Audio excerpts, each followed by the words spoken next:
Bon, salut à toi Eldrick. Salut à tout le monde, bienvenue sur MMA Fightness. Alors, merci de nous recevoir ici à la nouvelle salle du Boxing Squad. C'est ça la deuxième salle qui est située sur Nice Ouest. Est-ce que tu peux nous en parler de cette salle, puisque ça fait longtemps que tu l'attends, là tu as reçu la nouvelle cage. Écoute, c'est un projet qui était dans les tuyaux depuis un petit peu moins d'un an, qui a été mené conjointement avec la marque Linkage et avec la société Bellator Sécurité. Donc aujourd'hui on a une deuxième salle avec une cage surélevée de type compétition avec 100 mètres carrés de tatami, et ça va nous permettre de continuer des préparations de haut niveau, parce qu'il y en a d'ailleurs beaucoup à venir dans les jours et semaines qui viennent. Demain on sait que tu t'envoles, tu pars pour l'UAE Warrior avec Manon Fiorot. Alors Manon Fiorot, elle a fait des débuts fracassants dans l'organisation. Est-ce que déjà tu peux nous parler du premier combat qu'elle a fait dans l'orga et du deuxième combat, donc c'est-à-dire dans très peu de jours? Ouais, écoute, 30 ou 31 juillet, elle prend Corinne Laframboise, qui est connue sur le circuit, qui a combattu de nombreuses fois au TKO et sur de grosses orgas internationales, qui est championne du monde de jiu-jitsu brésilien et de grappling, donc on sait que c'était quelqu'un de très solide. Puis maintenant, elle a montré vraiment qu'elle avait sa place au très très haut niveau, puisque que ce soit même dans les séquences de clinch, de grappling et bien sûr en pied-point, qui est sa spécialité de départ, elle a excellé, puis elle a réussi à terminer le combat dans les dernières secondes du troisième round. Donc ça s'est très très très bien passé, effectivement. Là, beaucoup de mal pour matcher une adversaire. Le matchmaker m'a dit qu'il y a eu énormément de difficultés à trouver une adversaire à Manon. Donc finalement, c'est une Hollandaise qui s'appelle Tataroglu, qui est titrée mondialement en pied-point, qui relèvera le défi. Elles se battront donc vendredi prochain, heure française, je pense 20h ou 21h. D'accord. Et toi du coup tu t'occupes d'elle vraiment d'une manière très, très assidue, parce qu'on sait que c'est une pépite du club. Comment tu organises ton emploi du temps autour de Manon? J'essaye d'être aussi disposé aux deux autres, hein, aux autres gars de l'équipe quand même, parce que là, pour petite anecdote, on est dimanche ce matin où on se parle. Derrière nous, il y a les gars de l'équipe pro qui sont en train d'aider Elias pour son pré-training camp, parce qu'on n'est pas encore dans le training camp, on en parlera tout à l'heure. Hier soir à Moscou, Medizakev a battu un russe qui s'appelle Balakirev, qui était très solide sur le circuit, puisqu'il avait battu Damien Lapillus au GMC il y a un petit peu plus d'un an. Donc Mehdi vient de s'imposer et conforter une place dans le top 10 mondial des moins de 25 ans, et aujourd'hui il affiche un record de 11-2. Mehdi qui est toujours avec moi, hein. Les gens c'est pas parce qu'il combat maintenant beaucoup en Russie qu'il est sorti du sillage Boxing Squad, il est toujours avec nous. Mais effectivement, ma journée elle est à plein temps sur les fighters. On a Manon avec qui je suis matin et soir, il y a Elias, on va démarrer son training camp, il y a Axel Sola, on est en train de voir un petit peu son calendrier de façon à préparer ses débuts professionnels. Maris qui se remet en forme après une petite période de repos suite au Covid. Hassan, une dame qui nous a fait confiance pour la préparation de son combat et ses débuts à Arès. Et bien sûr Elias qui affrontera Artem Lobov dans un des combats les plus médiatisés de la scène européenne le 12 décembre à Marseille. D'accord. Donc toi du coup tu vas essayer de les mettre tous ensemble pour la préparation ou pas forcément? Non, malheureusement, ce serait le monde parfait où tu peux les mettre ensemble et s'amuser pendant une heure et puis tu raccroches. Non, il faut essayer de... Bon, on peut essayer de regrouper par poids, néanmoins. Tu vois, il est possible. Là, la semaine dernière, on a eu un sparring fabuleux entre Hassan et Elias. Néanmoins, non, tu te dois quasiment d'accorder une heure à chaque combattant, donc ça fait des très longues journées. Parce que même le dimanche, là, tu vois, on y est. On est à la salle, on est au club, et puis là je vais décrocher un petit peu de ça pendant une semaine, ce qui tombe pas trop mal, puisque les prochaines échéances elles sont soit très près, puisqu'il y a également Emar qu'on manage, qui est venu faire une petite journée pour recadrer tout ça en termes technico-tactiques la semaine dernière, qui combattra le 3 octobre en Italie au Bellator. Mais après pour les autres combats, ça se passe au mois de décembre, donc on va avoir le temps de démarrer les prépas et les training camps comme il se doit.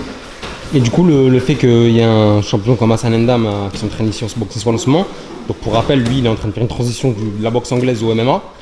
Du coup, lui, il a signé chez RS, donc il s'entraîne là normalement chez Fernand Lopez au MMA Factory. Du coup, vous avez une très bonne entente, toi et Fernand Lopez. C'est lui qui t'a demandé de le prendre. Comment ça s'est fait avec Hassan? Disons qu'on arrive à travailler en excellente intelligence, puisque que ce soit avec Nicolas Haute ou avec Fernand, j'ai d'excellents rapports. Donc Hassan, la grande majorité du temps, il est sur la Côte d'Azur.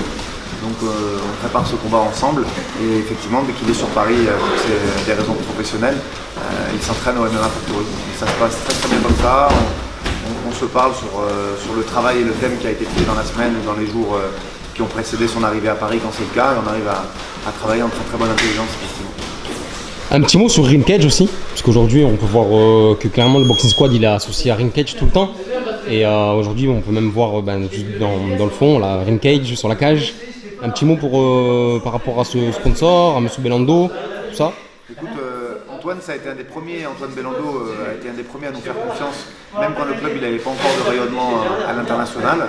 Donc aujourd'hui on est en pleine confiance, en plein travail avec lui. Les 2 salles qu'on a sont équipées de boutiques Ring Cage. On commercialise et on porte leur marque avec grand plaisir. Et on la conseille bien sûr à nos adhérents par le biais des boutiques qui sont à l'entrée des 2 salles, celle de Nice Nord et celle de Nice Ouest.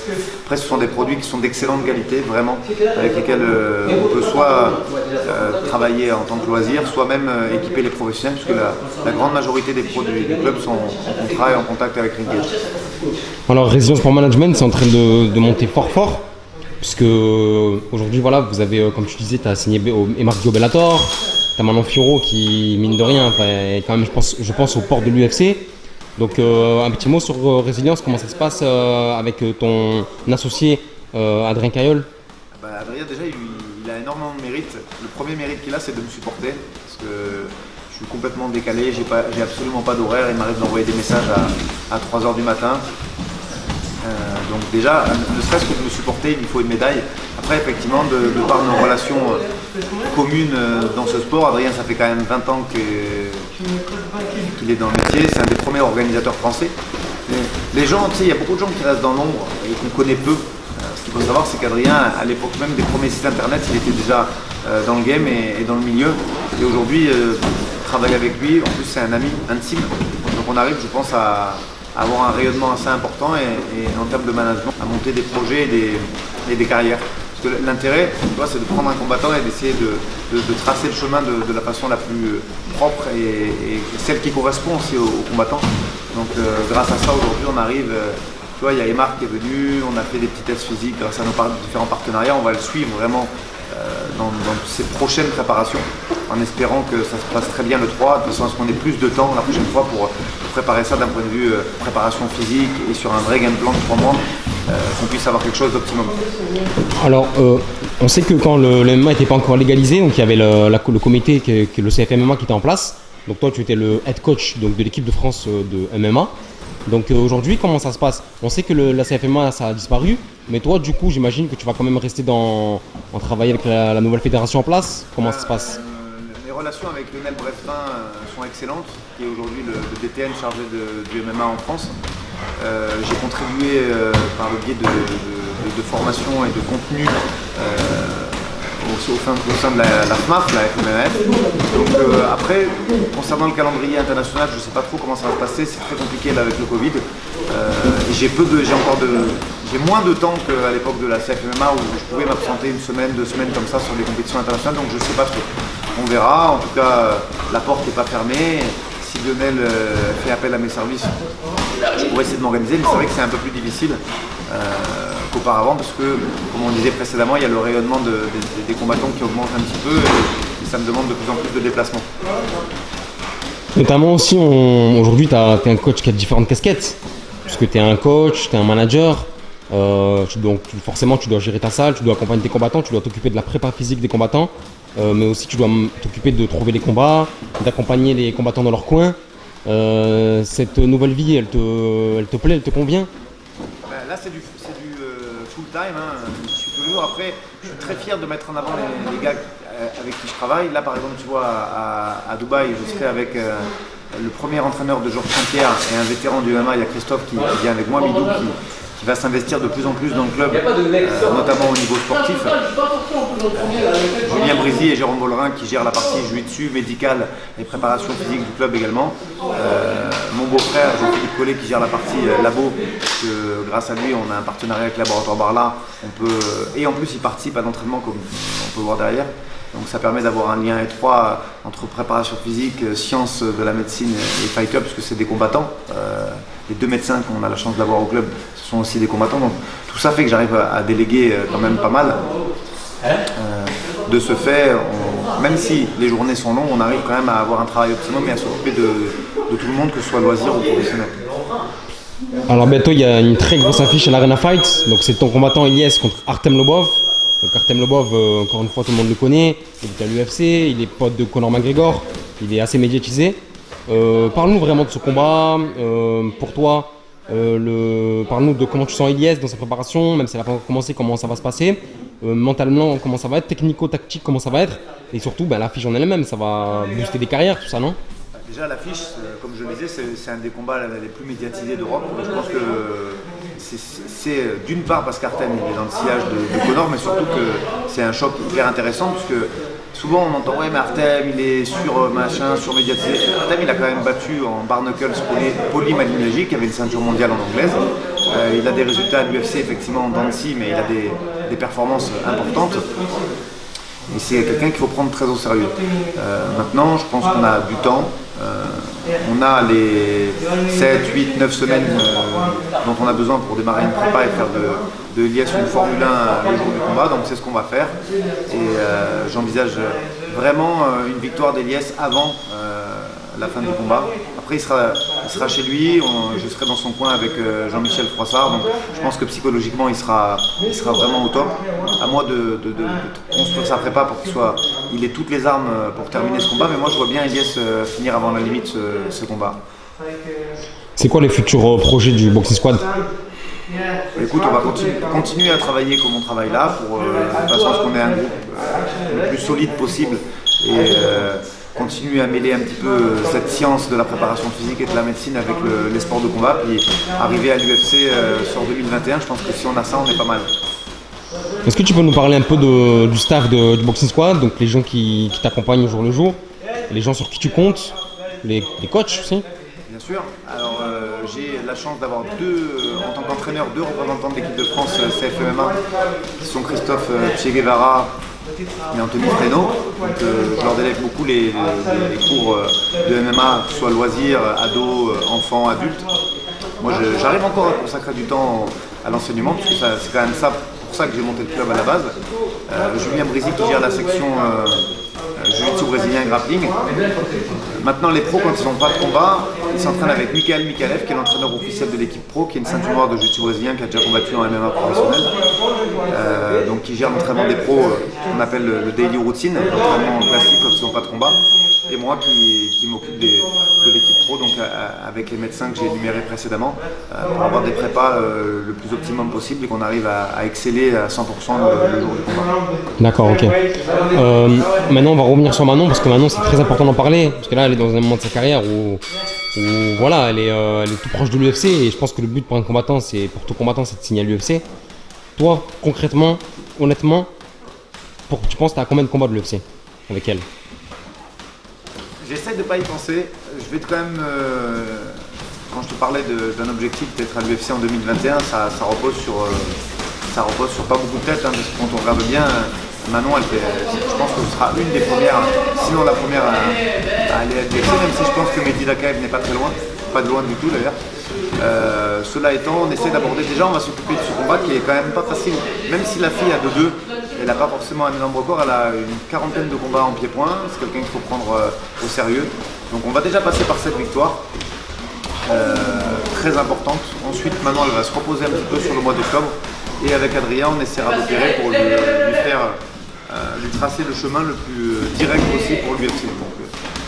On y pensera après qu'elle ait fait sa 6e victoire d'affilée, j'espère avec la manière.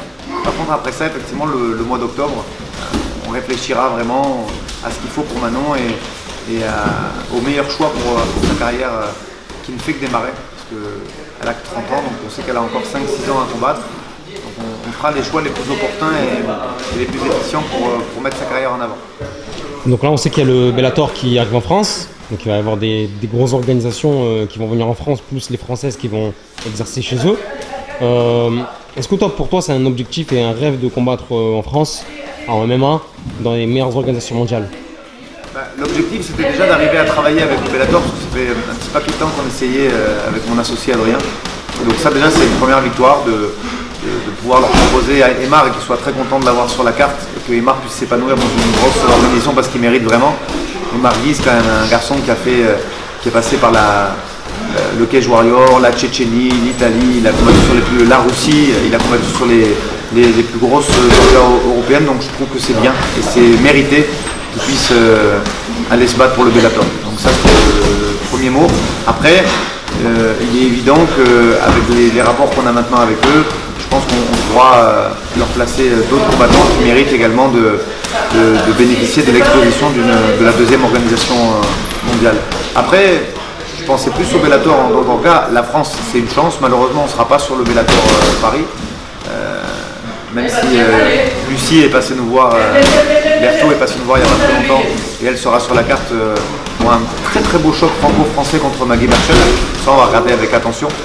Mais pourquoi pas par la suite essayer de travailler sur les organes. Il y a un Ares en France également, qui va être à Paris en décembre, je crois, et à Nantes en janvier.